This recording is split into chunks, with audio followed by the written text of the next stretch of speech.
A few months ago, a series of new Pixar shorts premiered on Disney Plus under the name Pixar Popcorn.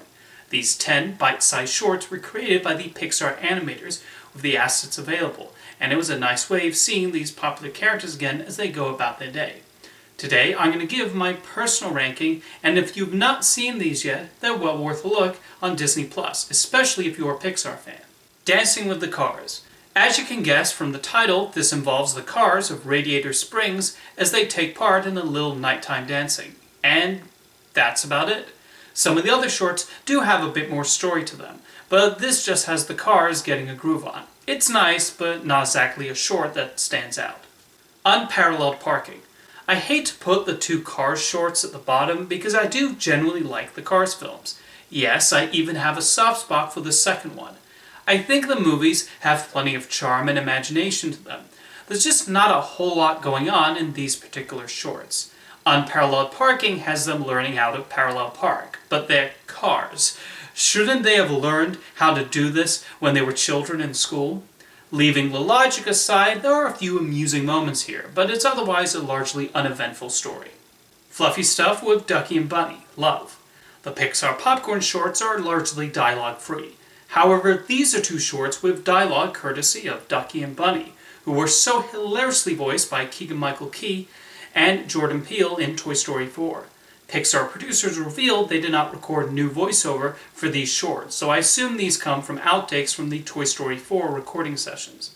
This definitely shows how well Key and Peele bounce off each other, and there's an enjoyment in their fast-paced delivery. It gives me hope that one day these two can get a spin-off series on Disney+, because they are certainly among the most delightful characters in the Toy Story universe. Soul of the City. I mentioned at the start of the video that these shorts mainly focus on following the characters as they go about their day, and this is definitely the most clear example of that.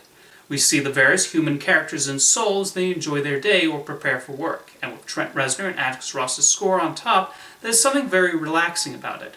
Everything we see them do fits with their personalities and what we learned about them in Soul.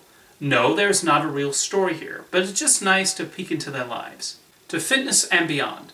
Centering on Buzz Lightyear trying to start a bedroom workout with the other toys, there's a lot of charm and humor here.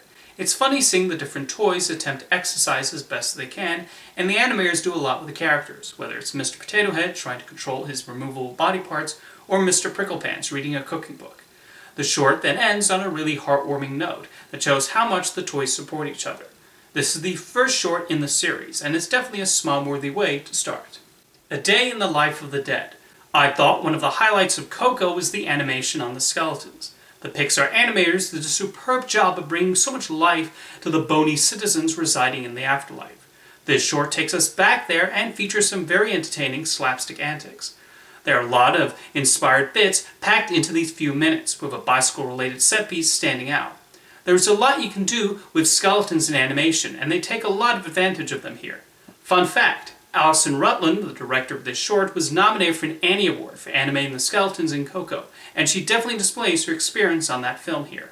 Short Day, The Incredibles Way. This short similarly includes a lot of great visual gags as we watch the Incredibles do some housework. With their distinct superhuman abilities, each character does their part, and it's always fun to see them use their powers. We get a return appearance of that raccoon Jack the Baby battled with in Incredibles 2, and it's a creative way of seeing the family working together to get things done.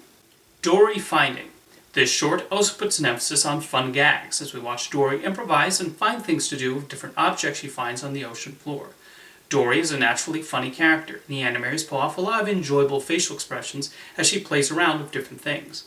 They find a variety of activities for her to do, and this short does a nice job of emphasizing Dory's character and her curiosity of the world around her. It's also wonderful to see Pixar's depiction of the ocean world again, which I've always found very pleasing.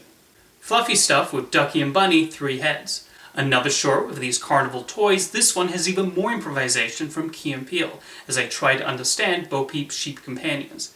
Their conversation is very funny, and the reactions from the sheep themselves adds to the humor of the short. Their general confusion and wonderment is incredibly amusing, and it does get one thinking about the sheep and how they operate. As I said earlier, I would love to see more of Ducky and Bunny in the future. And my favorite Pixar Popcorn short is Cookie Num Num. Yes, I'm going with one featuring The Incredibles, and it's actually the final short showcased in the collection. And what a high note to end on. It's certainly a relatable situation, as Bob, Dash, and Violet Parr all want the final snack on the table. However, they have superpowers, which result in a fun skirmish. Bob's strength, Dash's speed, and Violet's force field powers are all properly featured and taken advantage of. The physical comedy is perfectly timed, and I want to praise the direction of Jae Yoon Kim, who gives the short the needed burst of energy and knows where to place the characters. And I want to congratulate all the directors and artists who worked on the Pixar Popcorn shorts for finding fun and creative ways to utilize these characters, all the while conceiving these at home. I also loved how each short began with a unique version of a Pixar logo with Luxo Jr. While it would have been nice to also see shorts with the Inside Out and Monsters Inc. characters, I understand why the more recent films were the ones made available. Now give the Pixar Popcorn series a look on Disney+, and let me know what your favorite short is in the comments. See you next time.